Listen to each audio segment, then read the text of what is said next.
आपकी इजाज़त हो तो दो चार जुमले जो इसराइल ने कतर पर हमला किया है, दोहा पर हमला किया, हमास रहनुमाओं पर हमला किया है।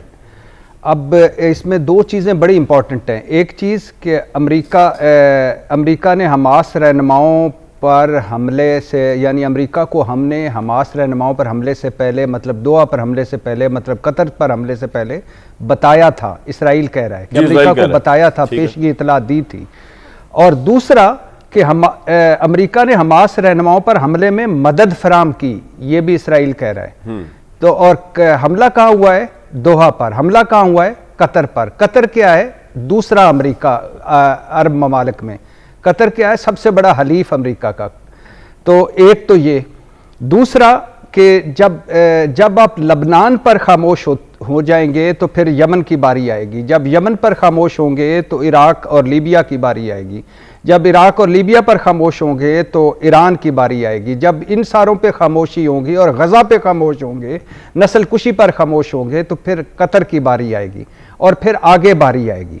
अब बहुत सारे लोग हमारे, आज मैं सुन रहा था, बहुत सारे अमेरिका को कोस रहे थे, बहुत सारे इसराइल को भी। उनको क्यों कोस रहे हो?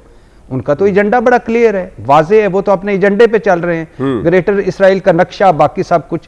कोसना है तो कोसो OIC को, अरब लीग को, मुस्लिम उम्मा को और तमाम मुसलमानों को, और थोड़ा बहुत अक़वाम मुत्तहिदा और इवन फलस्तीन की अथॉरिटी को भी, जिनकी तरफ से आज तक कभी कोई बयान ही नहीं आया गजा की। सर फलस्तीनी अथॉरिटी का भी सुन लीजिए, फलस्तीनी अथॉरिटी का भी सुन लीजिए कि उन्होंने हर सहूलतकारी की, इसराइल की और अमेरिका की। अब अक़वाम मुत्तहिदा के इजलास में उनको वीज़ा ही नहीं मिले, जो महमूद अब्बास समेत 80 लोगों को वीज़ा नहीं मिले। तो कहने का मकसद ये कि जब आप सरेंडर करते जाएंगे, जब आप झुकते जाएंगे, जब आप ख़त्म होते जाएंगे, तो ये होना था, ये हुआ और आगे भी होगा। और दुनिया में अज़ल से अबद तक, मैं और आप कई मरतबा ऑफ द रिकॉर्ड भी बात करते हैं, अज़ल से अबद तक है कि जिसकी लाठी उसकी भैंस, जिसके पास ताकत है उसका ही सिक्का चलता है। ठीक है। तो अब आ जाइए इस पर, ये जो नेपाल पर। जी अब आ जाइए नेपाल पर। नेपाल भाई, त्यूनिस, एक हैरत अंगेज ममासलत आपको मिलती है कि त्यूनिस में कोई लीडरलेस चला सारा कुछ। एक लड़का जो है रेडी वाला, उस पे जुल्म हुआ और पूरा त्यूनिस बदल गया, ज़ैनुल आबिदीन को भागना पड़ा। बांग्लादेश में नौजवान, त्यूनिस में भी नौजवान, बांग्लादेश में भी नौजवान और नेपाल में भी नौजवान। तो हाँ, तो अब इसका मतलब है लीडरलेस, मतलब वहां लीडर्स मैटर नहीं किए और लीडर्स बेमानी हो गए और लीडर्स अपने अपने झगड़ों में लगे रहे, लीडर्स अपने अपने स्कोर सेटल करते रहे, लीडर्स अपनी अपनी सियासतें करते रहे, लीडर अपने अपने धंधों में लगे रहे। अब जो बड़ा एक ये पढ़ने वाला है और ये स्टडी करने वाला है नेपाल के, नेपाल में क्या था? करप्शन थी, लुटमार थी, चंदशाही खानदानों की हुक्मरानियां थी हर जगह, बेरोजगारी थी, गुर्बत थी, महंगाई थी, कर्जे थे, अदालतों ने इंसाफ देना छोड़ दिया था, सुनवाई का कोई एक प्लेटफॉर्म भी ना रहा। और जब ये सारा कुछ हो गया तो उसके बाद उन्होंने क्या किया? उन्होंने सोशल मीडिया पर पाबंदियां लगा दी, मतलब आज़ादी इज़हार राय को भी कंट्रोल करने की कोशिश की और फिर ये सारा कुछ पलट गया। अब पाकिस्तान क्या है? पाकिस्तान में क्या है? पाकिस्तान में अल्लाह इस फौज को कायम दायम रखे, मजबूत रखे, हमारा फ़ख्र है। बाकी पाकिस्तान में क्या है? बाकी पाकिस्तान में आप बताएं, कोई एक चीज़ मुझे बताएं जो नहीं है, जो इस वक्त हम लैक कर रहे, बल्कि कुछ इसमें से 5% ज़्यादा डालते जाएं तो यहाँ मौजूद है। क्या यहाँ करप्शन नहीं है? अक्रॉस द बोर्ड, किसी पार्टी का नाम नहीं, कोई जमात, कोई सर, अक्रॉस द बोर्ड जिसको मौका मिला उसने लुटा, जिसको मौका मिला उसने करप्शन की।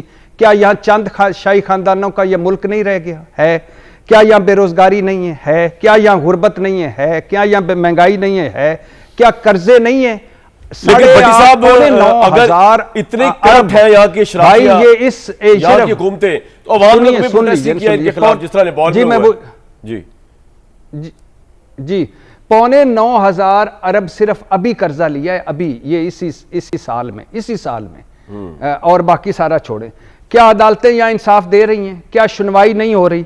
क्या किसी की कोई सुनवाई है किसी जगह पर? कोई गरीब आदमी की किसी महकमे में, किसी जगह पे, कहीं भी नहीं। क्या पाबंदियां नहीं हैं? अब यहाँ मैं तो नहीं कभी भी ख्वाहिश करूंगा कि इस तरह का कोई लीडरलेस आया, जो बहुत खतरनाक होता है। प्रोटेस्ट। लेकिन जब आप बहुत एतमाद में आ जाते हैं, जब आप बहुत कॉन्फिडेंस में आ जाते हैं, जब आप बहुत ताकत में आ जाते हैं, तो फिर ये ज़हन में रखिएगा कि हर अरूज को जवाल है और हर जवाल को अरूज है। जो कल थे नागुज़ीर थे, आज वो कब्रिस्तान भरे पड़े हैं।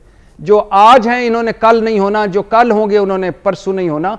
तो ये जो साइकिल है, इसको जब शहबाज शरीफ साहब इस वक्त ताकतवर प्राइम मिनिस्टर आपके ख्याल में? चलो एकदम सवाल आया मेरे ज़हन में वैसे ही। आप देखिए, शहबाज शरीफ साहब वज़ीर आज़म पाकिस्तान है। अगर वो ये जवेद लतीफ़ साहब अगर ये समझते हैं कि वो जमहूरियत की बुनियाद पर वज़ीर आज़म बने हैं, तो बिल्कुल भी ताकतवर नहीं है। ताकतवर वो होता है जो असल अवामी नुमाइंदा होता है। ताकतवर वो होता है जिसके पीछे पार्लियामेंट उसके पीछे खड़ी है, यार जिसकी अदलिया आज़ाद हो।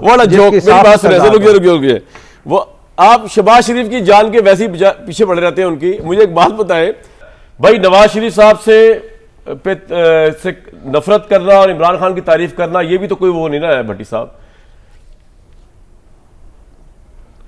पहली बात तो ये है कि मैं अपने प्यारे और बहुत ही प्यारे न्याजी भाई जो ज़ाती ज़िंदगी में जो चमुखी लड़ाइयाँ लड़ रहे हैं, उनके लिए मैं दुआ गो उनके लिए। और दूसरी बात यह है कि जो वो कह रहे हैं बिल्कुल ठीक कह रहे हैं। आपका सवाल था कि क्या शहबाज शरीफ के ताकतवर हैं, मैंने उसका जवाब दिया। उन्होंने कहा कि 2018-2024 कुछ भी नहीं बदला। न्यायी साहब बिल्कुल ठीक कह रहे हैं, कुछ भी नहीं बदला। बल्कि दुख और तकलीफ की बात यह है कि वह पहले अगर बदतर था तो अब बदतरीन हुआ है। और दूसरा आपने कहा कि जो अवामी अवाम की से मुंतखब होके आए, उन्होंने क्या कर लिया? बिल्कुल ठीक कह रहे हैं। भुट्टो साहब अवामी नुमाइंदगी से आए और कहा मेरी कुर्सी मजबूत है। बहुत सारे अवामल जो भुट्टो साहब के खिलाफ साजिशें हुई, लेकिन भुट्टो साहब का अपना किरदार भी तो देख लें। आज़ादी इज़हार राय के हवाले से, जमहूरियत के हवाले से, पार्लियामेंट की बालादस्ती के हवाले से जेलों में जुनेजो साहब ने भी नारा मारा, जुनेजो साहब ने भी नारा मारा, लेकिन क्या जुनेजो साहब के पीछे नवाज शरीफ साहब या बाकी सारे खड़े हुए? नहीं खड़े हुए। नवाज शरीफ साहब ने भी कहा मैं डिक्टेशन नहीं लूँगा और 2/3 अक्सरियत भी मिली। फिर नवाज शरीफ साहब का भी देख लें आप तर्ज अमल। इमरान खान साहब ने भी कहा तब्दीली आ नहीं रही, आ गई है, लेकिन इमरान खान साहब की टीम उनकी गवर्नेंस कौन डायरेक्शन देगा भट्टी साहब? और फिर जो सारे लीडर ही फेल हो गए। इस दुआ करें कि कोई डायरेक्शन देने वाला रह जाए, दुआ करें। मैं कह रहा हूं ना कि ये हम इस वक्त सब कुछ जो कुछ है वो सब कुछ अच्छा नहीं है। जब तक आप अपने बुनियादी मसाइल हल नहीं करेंगे, जब तक आप तय नहीं करेंगे कि आप कौन हैं, क्या करना चाहते हैं। यानी अब तो दुख ये है कि अब शहबाज शरीफ साहब एक्टिंग भी नहीं करते जमहूरियत पसंद होने की। अब तो दुख ये है कि कोई पर्दा रहने ही नहीं देते। तो जो अगर आप नहीं है जमहूरियत पसंद, तो वो भी कोई हर्ज नहीं है। सर आपका पॉइंट आ गया।